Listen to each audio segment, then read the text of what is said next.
Good morning, my friends. Today I want us to pause and step into a space of vulnerability, a space where our hearts, our minds, and our courage meet. Life often presents us with challenges that test not only our patience, but also the very essence of how we value and care for ourselves. So, what happens when someone you deeply care about chooses silence? What do you do when that silence feels louder than words?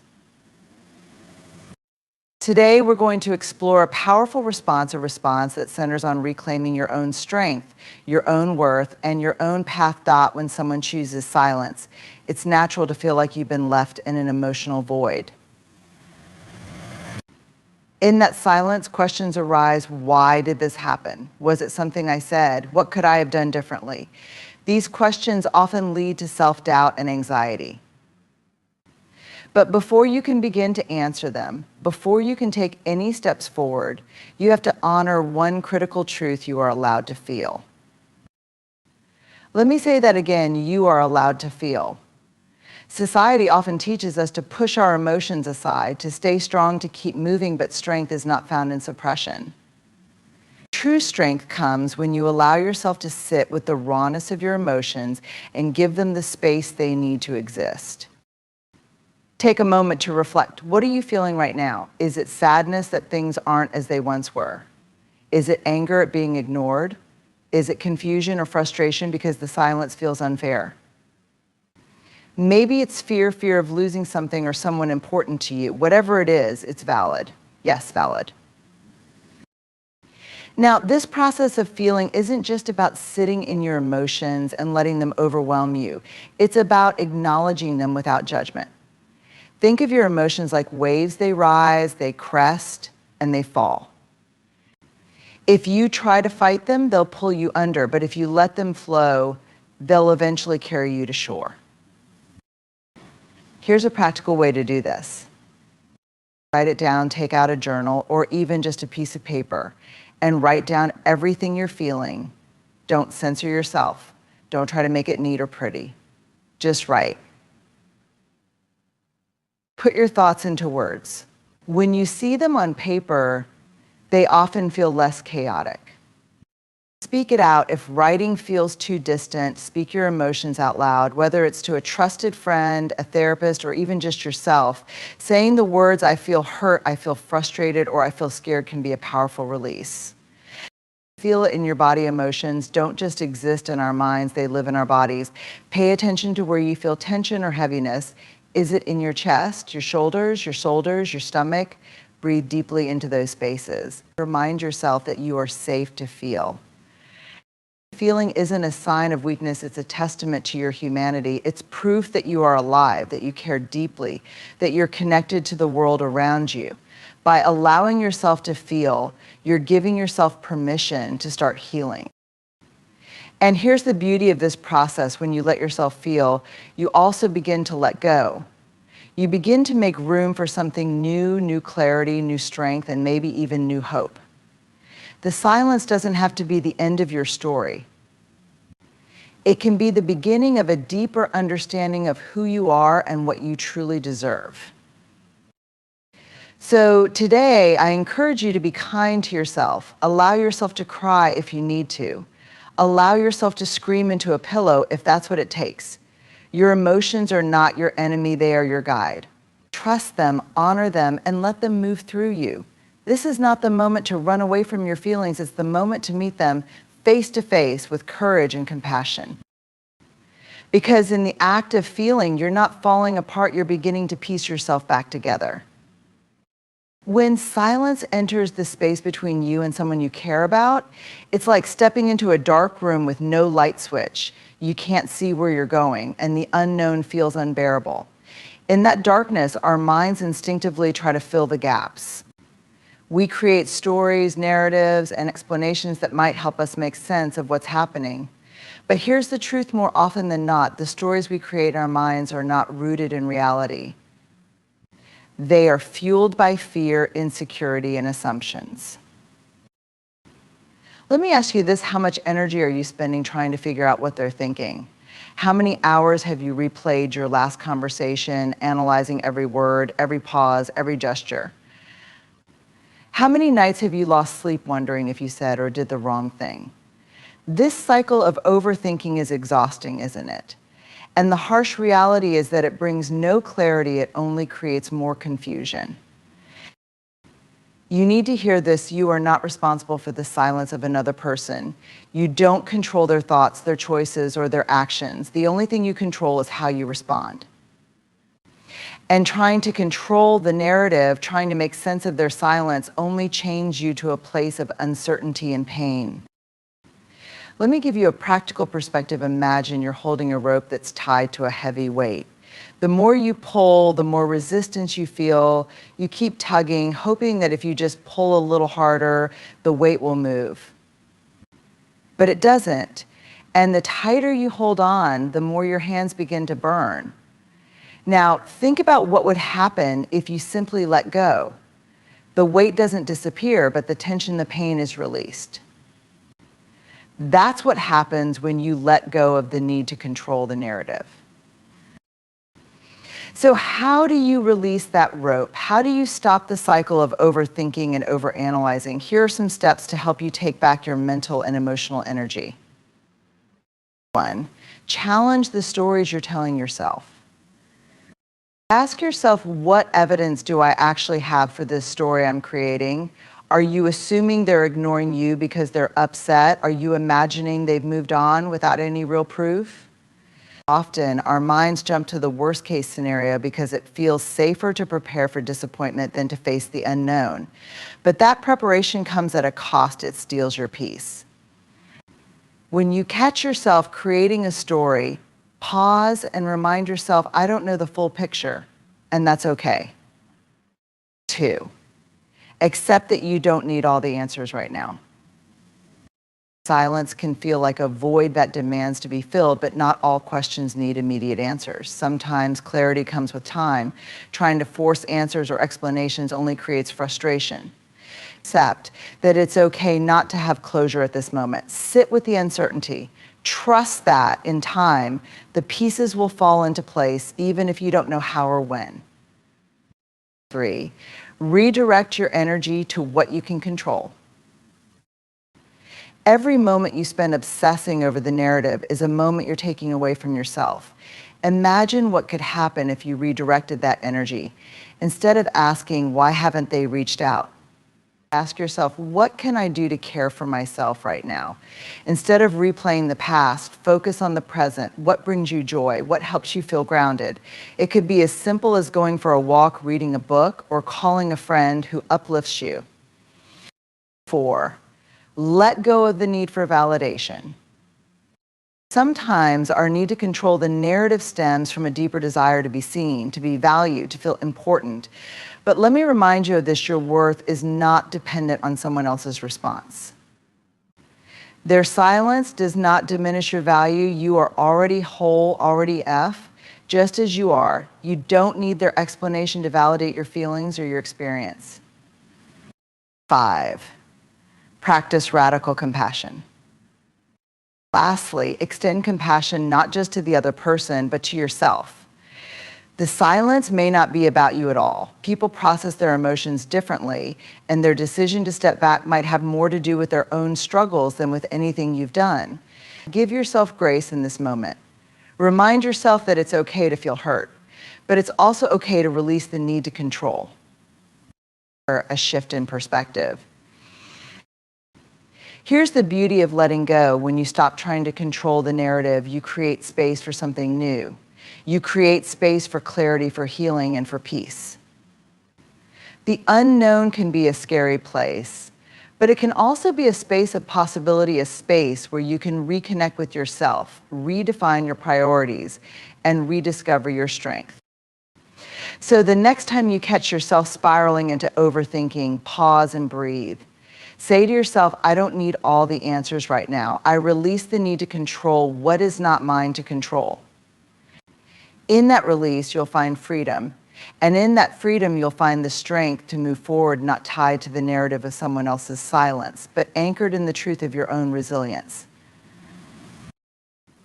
When we hear the word boundaries, we often think about setting limits, with other people saying no to things that don't serve us, creating healthy distance, or protecting our time and energy. But what we don't talk about enough is the importance of setting boundaries with ourselves. Yes, you, the way you speak to yourself, the habits you allow, and the patterns you repeat, these are areas where boundaries are equally vital. When someone goes silent or creates distance, your instinct might be to overthink, obsess, or even spiral into self-doubt.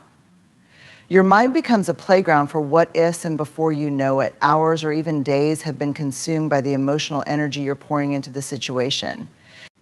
That's why setting boundaries with yourself is not just a good idea, it's a necessity for your mental and emotional well-being. Why are self-boundaries so important?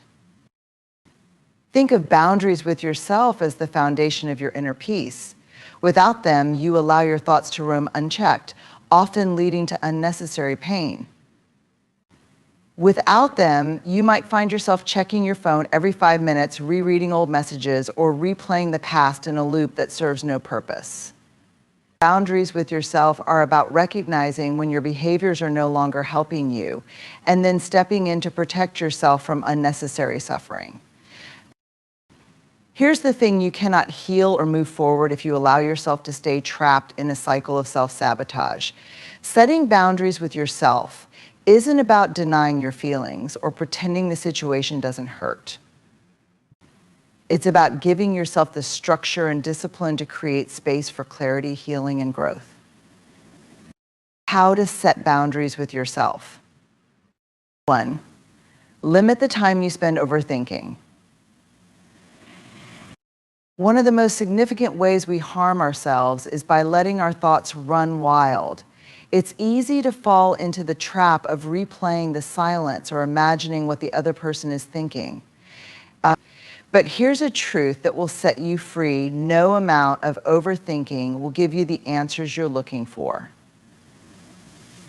Set a boundary with your thoughts. For example, tell yourself, I will allow myself 10 minutes to reflect on this, and then I will redirect my focus. Use a timer if you need to.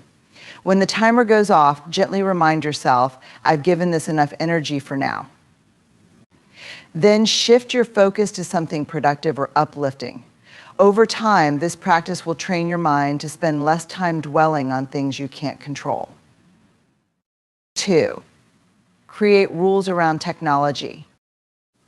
Let's be honest, technology is one of the biggest enablers of unhealthy patterns. How many times have you checked your phone to see if they've messaged you? How often do you scroll through social media, searching for clues about what they're doing or how they're feeling? Set firm boundaries with yourself around technology. For example, no checking their social media. This behavior only fuels your anxiety and keeps you stuck in a cycle of comparison and overanalysis. No rereading old messages. Those conversations serve their purpose at the time. Replaying them now won't change the outcome or bring you peace. Set designated phone free times, turn off notifications, put your phone in another room, and focus on being present in your own life. This isn't about ignoring reality, it's about reclaiming your time and mental energy. Every minute you spend scrolling or checking your phone is a minute you could be using to invest in yourself. 3. Stop seeking closure where it may not exist. One of the hardest boundaries to set with yourself is accepting that you may not get closure from the other person. You might not get the explanation, apology, or reassurance you're hoping for. And that's okay. Tell yourself closure doesn't come from them, it comes from me. Make a conscious decision to stop reaching for answers that might not ever come. Instead, redirect that energy inward. Ask yourself, what do I need to feel whole again? The answer might be journaling, seeking support from friends, or engaging in activities that bring you joy. Remember, closure is not something someone else gives you. It's a gift you give to yourself when you decide to stop waiting for someone else to release you from your pain. 4. Establish a daily self-care routine. Setting boundaries with yourself also means committing to self-care, showing up for yourself every day, even when it feels hard. This could mean setting boundaries around your time, like dedicating 30 minutes each morning to mindfulness or exercise. It could mean creating rituals that ground you, such as journaling before bed or practicing gratitude. The key is to make these non-negotiable. When you prioritize self-care, you send a powerful message to yourself: I am worthy of love, care, and attention, even from myself. 5, practice self-compassion. One of the most important boundaries you can set is with your inner critic. That voice in your head that says, you should have done more, you're not good enough, this is your fault. When that voice gets loud, it's time to set a firm boundary. Tell yourself, I am human. It's okay to feel hurt. It's okay to make mistakes. But I will not allow this voice to define my worth. When you notice self-critical thoughts creeping in, replace them with affirmations like, I am doing the best I can with what I have. I am enough exactly as I am. This situation does not define me. The power of boundaries with yourself. Setting boundaries with yourself is not about being rigid or overly strict. It's about creating a safe and nurturing environment where you can heal and grow. It's about recognizing that your time, energy, and mental health are precious, and that you have the power to protect them. When you set boundaries with yourself, you take back control. You stop being a prisoner of your thoughts and habits, and you start living with intention. And as you honor these boundaries, you'll notice something beautiful. The pain of the silence will begin to fade, and in its place, you'll find a renewed sense of peace and strength. So give yourself this gift. Create the boundaries you need to thrive, because you deserve a life that is rooted in love, not fear, a life where your energy is focused on what truly matters, your own well-being and growth. When faced with uncertainty or silence from someone else, there's a powerful choice you can make. Shift your focus inward and invest in your own growth. At its core, investing in yourself is about taking responsibility for your own happiness and refusing to let external circumstances dictate your sense of worth. This is not about distraction, it's about transformation. Every moment you spend waiting for someone to reach out or hoping for answers is a moment you could redirect toward becoming the best version of yourself. Investing in your growth means taking the energy you've been pouring into someone else and using it to pour into your own life, your own dreams, and your own potential. The power of personal investment. I think of yourself as your most valuable asset. When you invest in yourself, your mind, your body, your spirit, you're planting seeds for a brighter future. You're saying, I am worth the time, effort, and energy it takes to grow. This isn't just about learning a new skill or reading a book. It's about creating a life so fulfilling, so rich in meaning, that you no longer need external validation to feel complete. Investing in your own growth is not selfish. It's necessary. It's about recognizing that the relationship you have with yourself is the foundation for every other relationship in your life. When you grow, you attract better opportunities, healthier connections, and a deeper sense of purpose. How to invest in your own growth. 1, pursue knowledge relentlessly. Growth begins with curiosity. Ask yourself, what do I want to learn? What areas of my life could benefit from more knowledge or skill? Whether it's picking up a book on emotional intelligence, enrolling in an online course, or attending workshops, the pursuit of knowledge is one of the most empowering investments you can make. Consider this: every book you read, every podcast you listen to, every conversation you have with someone wiser than you, it's all fuel for your personal growth. This isn't about filling your schedule with tasks. It's about intentionally seeking out opportunities to expand your mind and deepen your understanding of the world and yourself. 2, prioritize your physical and mental health. Your growth depends on your ability to show up fully physically, mentally, and emotionally. Investing in your health is foundational to becoming your best self. Commit to nourishing your body with wholesome food, moving it in ways that feel good, and getting enough rest. Treat your physical well-being as a sacred responsibility. But don't stop there. Your mental health deserves just as much attention. Seek therapy if you need it. Practice mindfulness or meditation to center yourself. Learn to identify and manage your stress triggers. Remember, a healthy mind and body are the foundation for everything else you want to achieve. 3, develop your passions. What lights you up? What makes you lose track of time? These are the areas where your passions live, and they are worth exploring. Too often, we put our dreams and hobbies on hold while we focus on relationships or external responsibilities. But investing in your growth means reigniting those passions and making them a priority. Whether it's painting, writing, gardening, or learning a new instrument, pour your energy into the things that bring you joy. When you do, you'll find that your happiness begins to grow independent of external circumstances. You're no longer waiting for someone else to make you feel whole. You're creating that feeling for yourself. 4, set goals that excite you. Growth is intentional. It doesn't happen by accident. To invest in yourself, you need a vision for where you want to go and what you want to achieve. Set goals that challenge you, inspire you, and push you out of your comfort zone. These goals don't have to be monumental, they just need to matter to you. Write down your goals, break them into actionable steps, and commit to working on them every day. Remember, progress is progress, no matter how small. Each step forward is an act of self-investment that builds your confidence and propels you closer to the life you want. 5. Surround yourself with growth-minded people. The people you surround yourself with have a profound impact on your growth. Invest in relationships that inspire, challenge, and support you.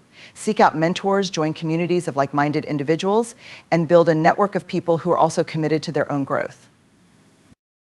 When you're surrounded by people who encourage your growth, you're more likely to stay motivated and accountable. They'll celebrate your wins, offer guidance when you're stuck, and remind you of your potential when you doubt yourself. Why investing in yourself matters now more than ever. When you're in a situation where someone else's silence feels deafening, it's easy to feel powerless. But investing in your growth shifts the power dynamic. It reminds you that your value is not determined by someone else's actions or words, it's determined by the way you show up for yourself. Investing in your growth isn't just a way to pass the time until someone decides to engage with you. It's a way to reclaim your power, rediscover your purpose, and redefine your life. It's